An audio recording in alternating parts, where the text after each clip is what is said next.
కృష్ణ గారు అప్పుడు అంటే 22 ఇయర్స్ బ్యాక్ చూసుకున్నట్లయితే మనకు 1, 2 ఆర్గనైజేషన్స్ ఉండేటివి. ఇప్పుడు చూసుకుంటే వీధికొకటి, అసలు క్యాస్ట్‌కి ఒకటి, అలాగే ప్రతి దానికి వర్గానికి ఒకటి అన్నట్లు చాలా ఆర్గనైజేషన్స్ వచ్చేసాయి.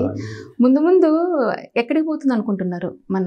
అంటే ఈ కుల మతాల కుమ్ములాటలు వదిలేస్తే కూడి సౌఖ్యంగా సౌజన్యంగా ఉంటే తప్పకుండా మనం ఆశించిన ప్రగతిని సుగతిని కాంచవచ్చు.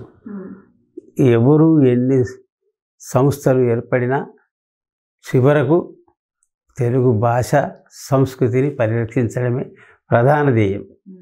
కాబట్టి అలాగా దానికోసం పాటుపడాల్సిందే. అంటే ఒక ఈగో ప్రాబ్లం వల్ల ఇన్ని ఏర్పడుతున్నాయి.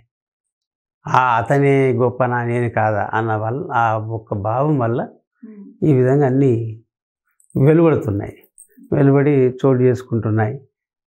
సరే, మన వాళ్ళకు వాతావరణం ఆ విధంగానన్నా అధికస్య అధిక ఫలంలాగా మన తెలుగు భాష సంస్కృతి కోసం మరి వాళ్ళంతా కృషి చేస్తే పాటుపడితే 3 పువ్వులు 6 కాయలుగా అమెరికాలో ఇప్పటికే అమెరికాలో చాలా తెలుగు భాషా సంస్కృతి కనిపిస్తుంది, పరిడవిల్లుతుంది.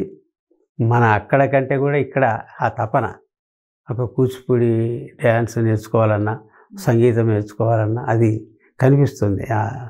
అవధానులు ఇప్పుడు తయారవుతున్నారు ఇక్కడ.